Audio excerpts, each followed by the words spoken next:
All right, hello everyone. Welcome to a discussion of how to analyze storytelling. And I am joined here today by my excellent nemesis, Dr. AP Canavan, otherwise known as a critical dragon. Hello, AP. How are you today? I'm wounded that you're the nemesis. Oh, I Why am. do you keep getting this confused? You're the evil nemesis. I'm the good one. Oh, really? Okay. Well, we'll see about that. So we had this idea about discussing how to analyze a story because this is something that we do. AP and I have both been teachers in the classroom, English professors, and we have interacted between the two of us with thousands of students. And we have witnessed these students over and over again learn how to analyze a story. Also poetry and drama and other things as well. We're going to be concentrating primarily on novels in this series of videos where we're going to be talking about how to analyze the plot and the story, how to talk about the narrative perspective, what different kinds of narrators you have and why that matters, why the choice of narrator actually impacts the story and what the authors may be trying to get across. We're going to talk about characters, what you can say about characters in order to analyze characters. We're going to talk about setting, and we're going to talk about symbols and tone and style. We're going to talk about theme. We're going to finish on theme probably because for the two of us, theme is important. And these are all components. This is going to be a series of videos, and we're going to try to break things down. And I think this is the premise here is that anybody who wants to can analyze literature in this manner. And this is what we're trying to do here is simply share our experiences being in the classroom for decades between the two of us. Even it's been 25 years plus for me of teaching, and you're not as old as I am, AP, but you can But add you know some what? years to that. Sleeping under that desk in the classroom, because that's where we live. Like we Yes, don't actually have personal lives or anything. It's as soon right. as the students leave, we just curl up under our desk and and then pop up for the next class. That's you know, Like little moles coming out of the ground, right? So that's our plan. And today we want to talk about, as an introduction to this series, kind of why we're doing this and what we hope people will get out of it. Anyone really who wants to incorporate some analysis in their reviews or in their discussions of literature, of stories, of whatever variety, this might be useful also to potentially to people who want to write stories, to be able to think about these things a little bit behind the scenes and understand some of the choices that they may be making and how that will influence the story that they tell. So hopefully this will be informative and interesting for lots of people.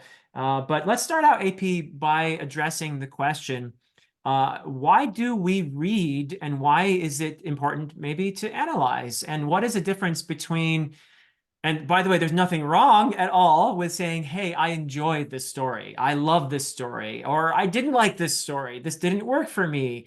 That's a perfectly legitimate activity. There's nothing wrong with that. But what we're saying is you can add to that. There are layers of analysis. It is possible to actually be somewhat objective, not entirely, but to have some objectivity included in your analysis. So AP, let's talk about for a while why read and why analyze. well, one of the major benefits, and to use an analogy, let's say you're sitting down and you're eating a meal and you go, I don't like this. And you go, it's because it has too much salt. You go, I can taste salt. That's why this thing doesn't work. If you actually understand how the meal was cooked, how it was prepared, what ingredients were used, all of the different aspects of the process, what you might realize is it's not that there's too much salt, it's that that's an expression of, or a symptom of an underlying problem with something else. When we learn to, and we can call it literary appreciation or Right. narrative analysis, there are all of these different terms, but it's about understanding what the narrative in front of you is doing, how different aspects of it are put together.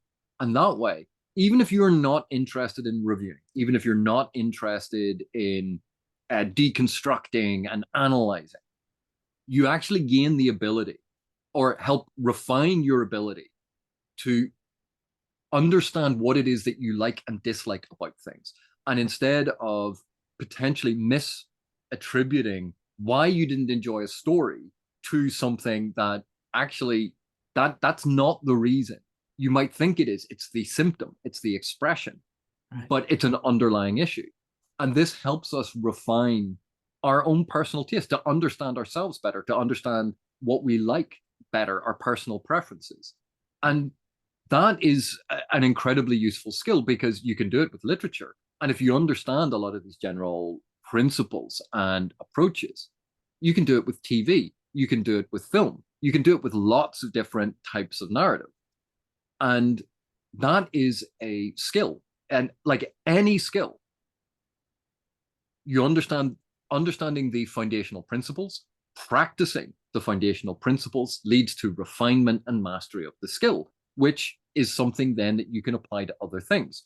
And the fact that, you know, I think you have been occasionally accused of being elitist. I know Yes. I've been accused. The word has been used in reference to me before for suggesting that people can analyze, that you can go beyond enjoyment and analyze a piece of literature.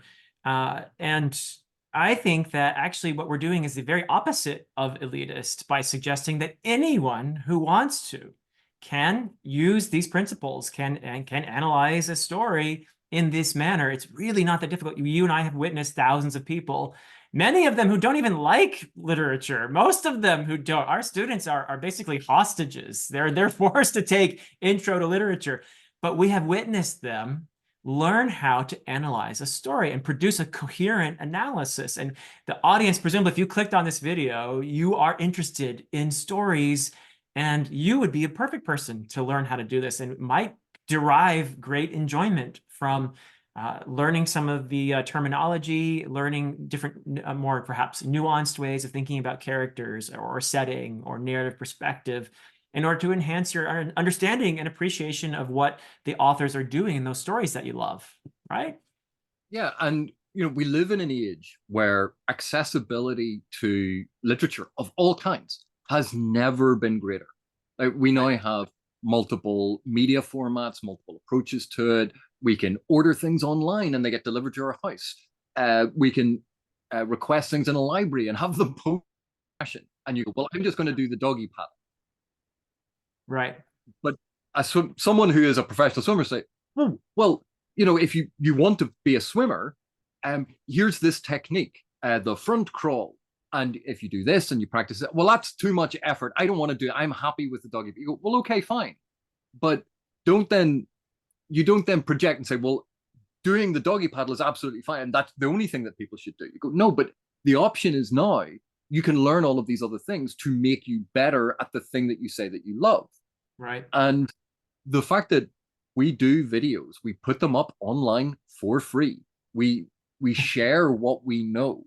That this is to help and encourage everyone who wants to do these things. And you go, that now, maybe, with my inability to understand English for all of the years that I've studied it, that doesn't strike me as elitist.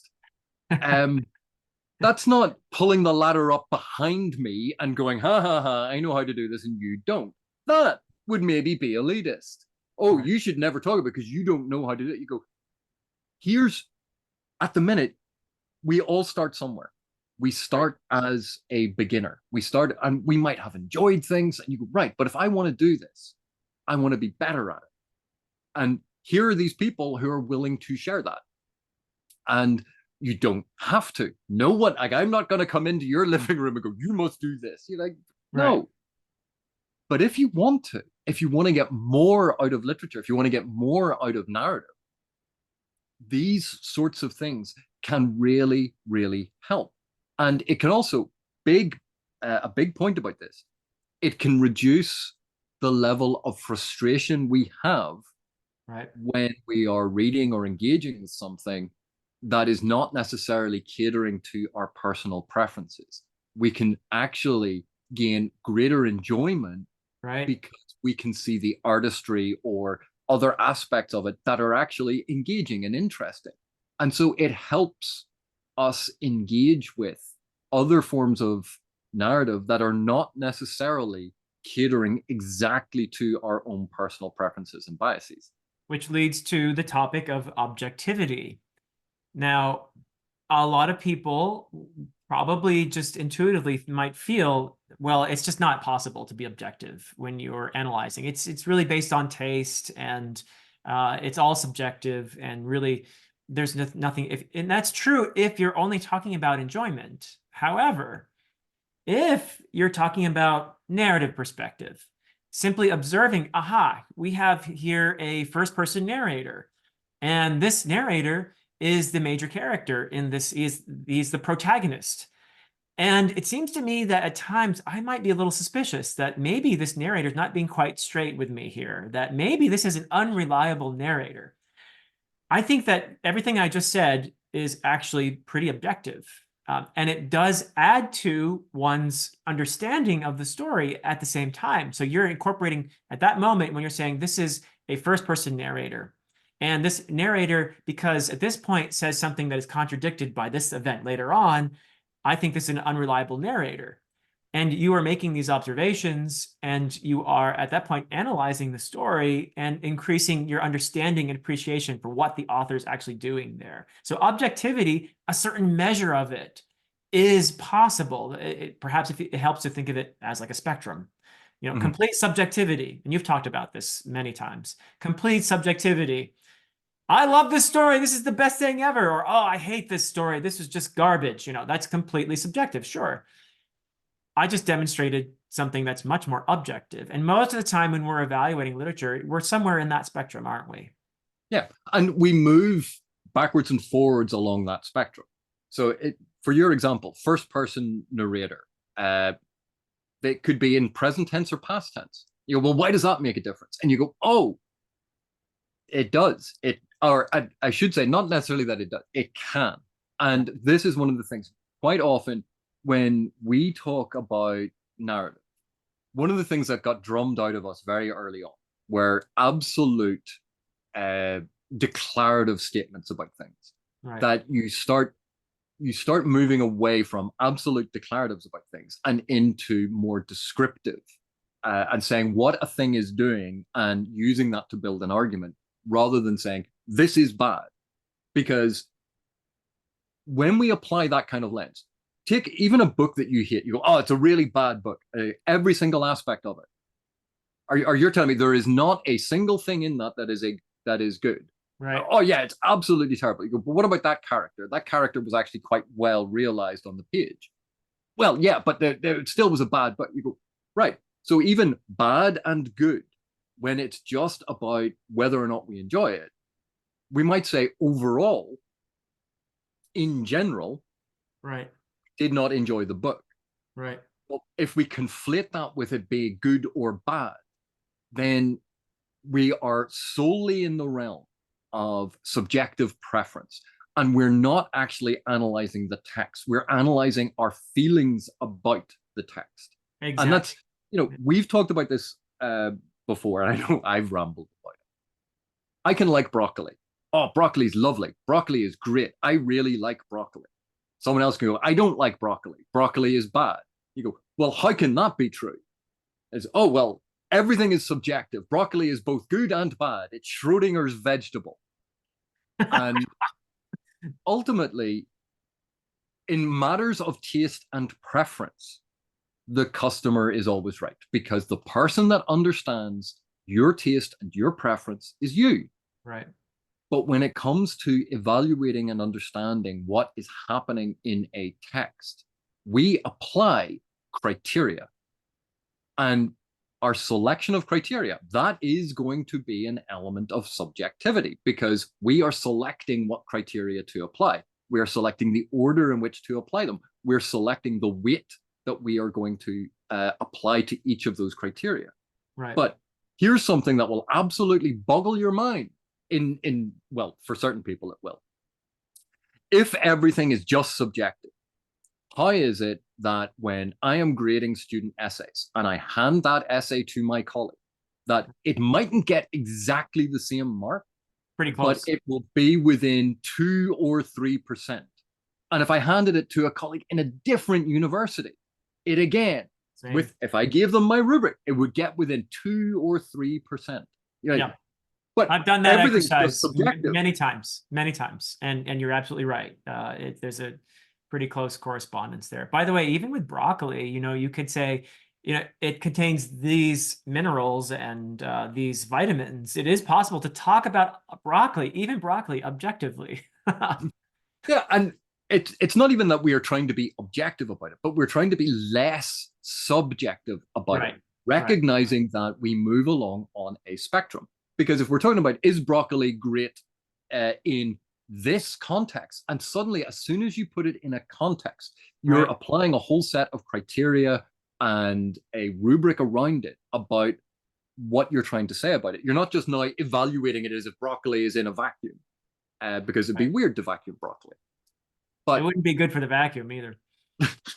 But depends on whether it was mushy broccoli or if it was al dente. I don't like mushy broccoli. Yeah. What about broccoli soup? It's mushy. Okay. Broccoli and soup can be lovely, and that's mushy. But so again, I don't like mushy broccoli. Well, what about in this context? You're right. You got me. You got me. As soon as we shift the context, Yeah. and that is something that I think people forget. When we look at, I saw Rings of Power season 2 trailer dropped recently. Oh boy. And people going, oh, they're doing. And again, you look at it and go, right, maybe it's not doing the thing that you want, Right. but can you still enjoy it?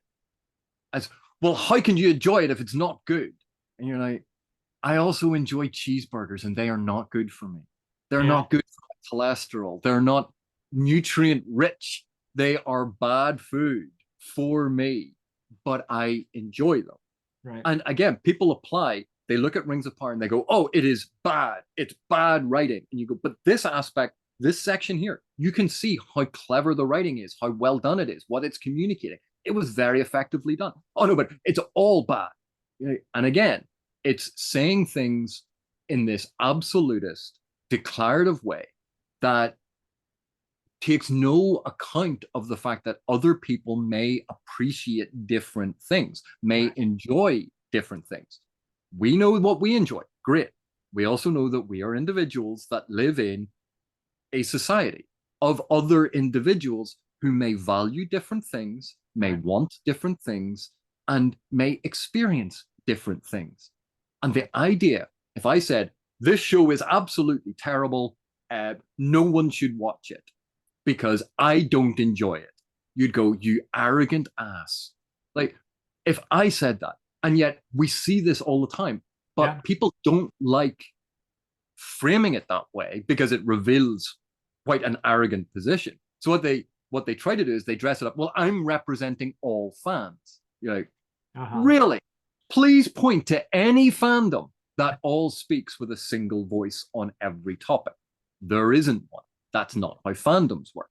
But they dress it up. They have this appeal to authority. If you have ever studied rhetoric, and you know about these appeals to authority or appeals to popularity, I'm representing the popular view. Great. The popular view of Robert Frost's The Road Not Taken is generally incorrect. It's not supported by the actual poem. But that's the popular view of the poem.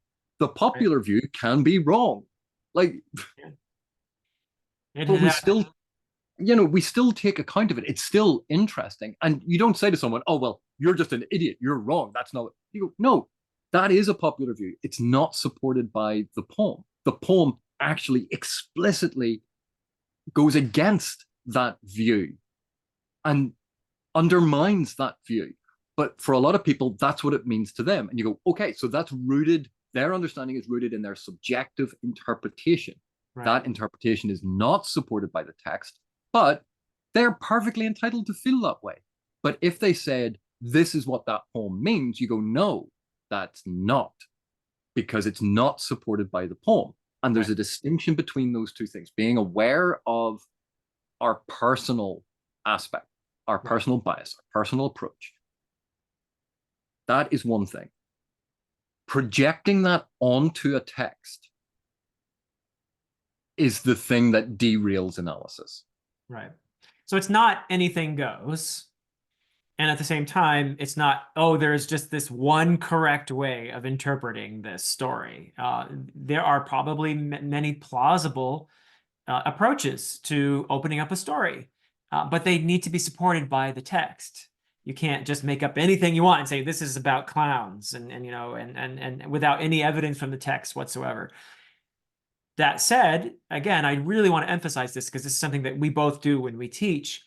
There's not one right way to express what this is about. There are multiple approaches, and you just have to be careful to support what you're saying from the text. And it's not that difficult. It really isn't. That's what we're going to be showing here, hopefully. But you mentioned cheeseburgers and other things, and that's also a great segue into genre and audience, which is the last thing probably we want to talk about as this sort of introduction to this series that we're doing. Why is genre and audience important to keep in mind, AP?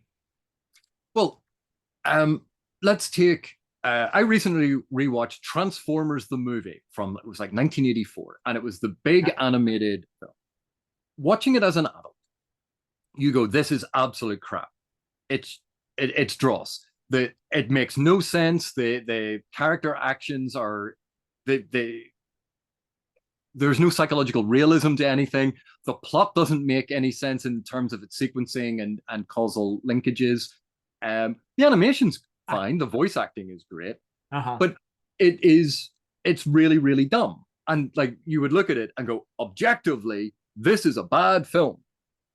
Except I remember watching it when I was much, much younger and going, this is awesome. This is cool. Because those things were not the criteria that I was applying. So the audience for that animated film was not a middle-aged white guy with a PhD in narratology. That's not the audience for this. The audience for this was for children who were not concerned about that. Right. And it works for children, or it worked for children of that time. And we can take this again with something like Twilight, the book Twilight by Stephanie Meyer. Right. If you look at it in terms of fantasy, as a fantasy novel, because it has magic and all this sort of stuff in it, you go, it's not a particularly good fantasy novel. If you look at it in terms of urban fantasy, you go, well, it doesn't particularly work well as urban fantasy. If it has vampires in it and werewolves, oh, well, let's look at it in terms of horror. You go, it doesn't really work as a horror novel. If you look at it in terms of romance or paranormal romance, if you want to go into that subgenre, then suddenly you go, oh, things that were demerits or things that were problems in the other genre lens are not problematic now because they are conforming to the expectations and tropes and approaches associated with that genre. So if you review Twilight and you approach it as, well, this is a fantasy novel because it has magic in it and weird things, and it's not realist, and that's how you're defining fantasy.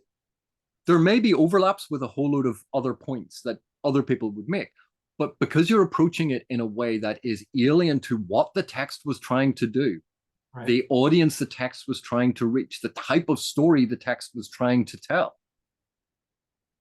you're not analyzing what the text is doing, you're analyzing what the text isn't doing.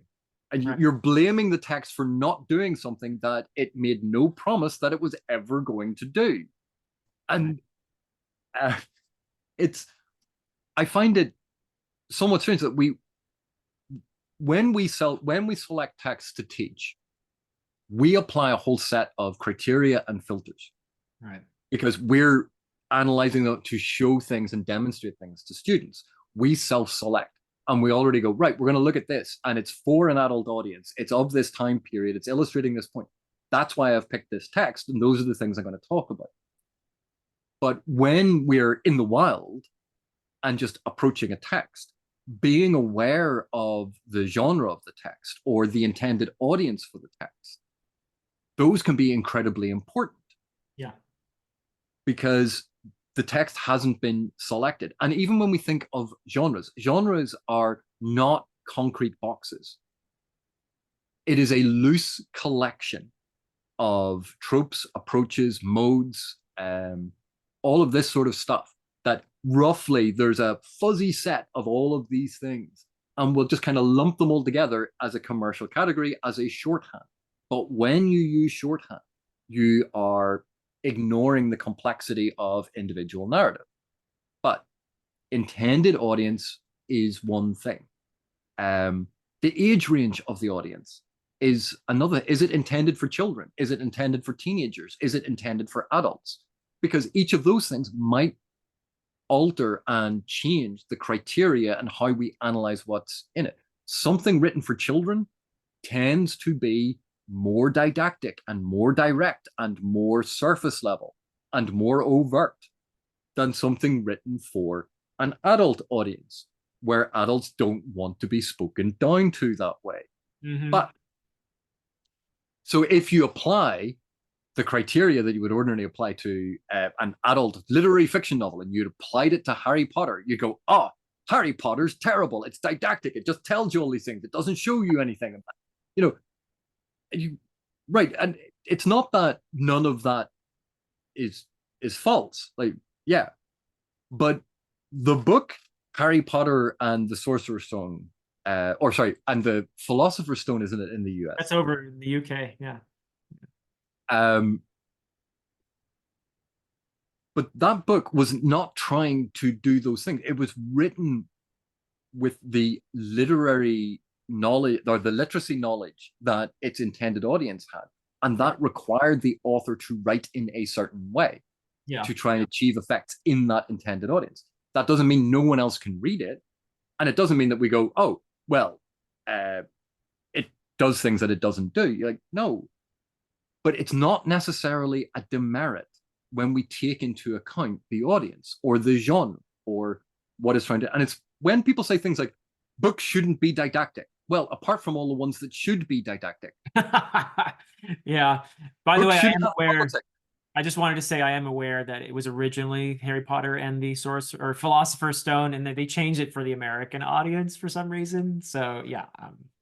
Wasn't it a marketing decision that they didn't think American? Now, and this shows you what marketing sometimes thinks about readers. That they wouldn't know or be interested in what a Philosopher's Stone was. Dear. Well, anyway, I don't know what that says about us, but there it is. But this all gets back to, were you finished with that point, AP? Well, no, because what I want to talk, even within genres. So you're a big fan of Beowulf. Oh, yes. I have heard. He brought it up, not me, okay? He did it. I have heard on the grapevine that maybe you know a little bit about Beowulf. But when we think, and in the modern day, if someone wrote a prose version of Beowulf and they wrote that story, we might categorize it as fantasy fiction. That's not what the original was, because the concept of fantasy as a genre did not exist when Beowulf was being written. So the intended audience for a modern rewrite of Beowulf is going to be very different to the original. If we think of mythology, quite often people use mythology to write a fantasy story, but mythological storytelling functions differently, has different expectations quite often in it than modern fantasy. Because if you think the story of Thor when he's fighting with the giant, the Jotun, and he hits the giant 3 times in the head with his hammer, and the giant suffers no damage, and then later on there's 3 new valleys have formed outside. You go, now, if you were writing that in a modern day secondary world fantasy to have that thing happen, a reader might go, but hang on, that doesn't make any sense. How did Thor not realize that these valleys were forming the instant he was dead? It would raise all of these questions. But because it's in a mythological frame, that story actually functions differently. We accept that. Our suspension of disbelief is different in mythology. In Egyptian mythology, this dung beetle rolled up a ball of dung that became the world. You go, what was the dung beetle standing on? How much poop did it have access to in order to create the those are not the questions. Inquiring minds want to know. Yes. we recently we've been reading The Sandman by Neil Gaiman, and in one of the early stories, Tales in the Sand, it tells the story of the history of Dream and a young woman, and in the middle of it, the weaver bird flies up to the gardens of the sun and takes the burning sunberries and brings them back because she needed these. And you go, clearly, that is not realist. That is not even in the current mode of fantasy. That is mythological because you are not meant to, nor is it expected in any way that you go, well, hang on a sec. How did that small bird fly out of the planet through space where its wings aren't going to provide any propulsion and it can't breathe to get to the sun? There aren't any gardens that grow on it. You go, it's mythological. It is a different form of fantastical storytelling. It's not meant to be interpreted in the same way. And that is a genre distinction. Right. And it's a Audience. writing distinction. Yeah. So this is actually really helpful, I think, and to bring us back to where we started in a way, and to talk about objectivity and subjectivity and all of that, because what we're hoping to do in this series essentially is to talk about different tools that people can use to reach some level of objectivity in their analysis, and to be just perhaps take into account things like, you know, what is the intended audience here, and that might open up an appreciation. It doesn't necessarily equate with enjoyment, but it might open up an appreciation of what's going on here in this particular story. And it may even lead to more enjoyment, having that slightly different perspective on, okay, this is what this is actually trying to achieve here. So this is something we want to share with people because it has helped us to love stories more over the years and to appreciate them and to open us up to different kinds of stories that without these tools, we might not have appreciated as much. And so this is really our goal, is to just share as much as we can of these tools. When we talk about narrative perspective, we'll break it down. Or here are the different types of narrators. Here's why you might want to use one versus the other, what you can achieve with that choice. Here are characters. What can you say about characters? Are they flat or round? Are they static or dynamic? Why does it matter? You know, I think it's going to hopefully be helpful to people. I've certainly seen it with my students, and I'm sure you have as well, where it opens them up. And at the end of the semester, I've had a student many times come up to me and say, I used to hate English class, but this actually, I think it's kind of cool now. And I think I'm going to keep reading, you know, and that's music to my ears. But these tools, I think you and I both know, we've seen it over and over again, that having these tools in your belt will allow you to, dare I use the word, enjoy stories in a different way, or to be able to express in a more nuanced way why you enjoy it, or even to appreciate aspects of it that you don't enjoy and explain them. So that's our goal here, pretty much. Yeah, and with a lot of those examples that I was just talking about, even if you understand why it is done in a certain way and all that, none of that is to say that you'll enjoy it anymore. Right. But maybe you won't be as annoyed at it not doing the thing that you wanted, because now you realize what you actually wanted was a different mode of storytelling or a different form of storytelling. Right. And that being aware of that, again, it helps us refine our sense of what we enjoy, our preferences. It helps us know ourselves as readers better.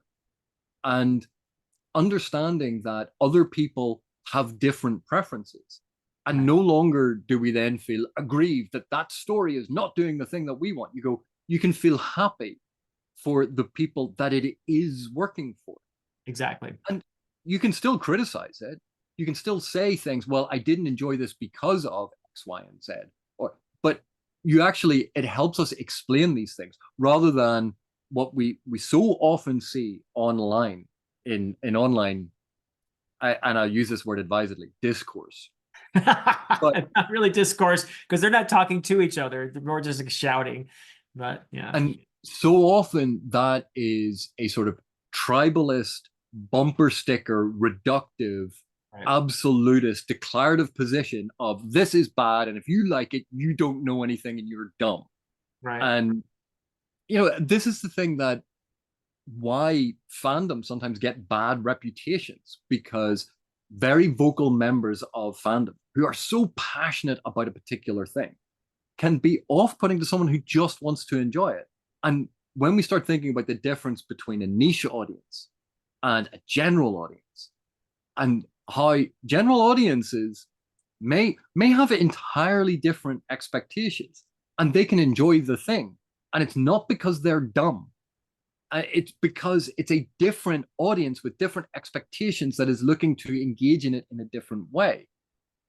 That, what I find so frustrating is when people, this is the only way to interpret this. You can do that with factual information in a text. You can say, look at all of these things. This is what this is. Here's this. What it creates in terms of feeling in you and in terms of your enjoyment and engagement, that's going to be personal. And there is such room between these positions. Right. No text is infinitely flexible because it cannot mean all things, but it is enormously flexible in certain regards, right, because audiences change over time. Cultures change over time. Our appreciation and understanding of things changes over time. Right. And once we understand fundamentals, once we understand these basic, straightforward approaches, it can help us bridge a lot of those gaps. Yep. All right. Well, everybody, thank you if you made it this far. And we will be doing part 2 over on AP's channel, A Critical Dragon. And part 2 is going to be where we get into the details, but we're going to start with plot and story. And we're going to learn about the distinction there and what kinds of things you can talk about when you're trying to break down a plot. And then we'll move on from there to do narrative perspective and then characters and so on until we finish with theme. I'm really looking forward to this, AP. I think we're gonna have some spoiler fun. alert, if you're trying to summarize plot, you mean you're trying to summarize story. We'll get to it. I'll explain what that means, but there's a spoiler for you. Yep. You aren't summarizing plot, and we will talk about all of that. Yep. But thank you so much for inviting me along to do this, Philip. Oh, this is going to be fun. I'm really excited for this series, and I hope others will have as much fun as we are. Oh, this is going to be terrible. People are going to hate this. Probably, but we're going to do it anyway, right? Yeah, because we're elitist. Yes. No one can tell us what to do. Yeah, actually more like because we're idiots, but that's okay. Until next time, everyone.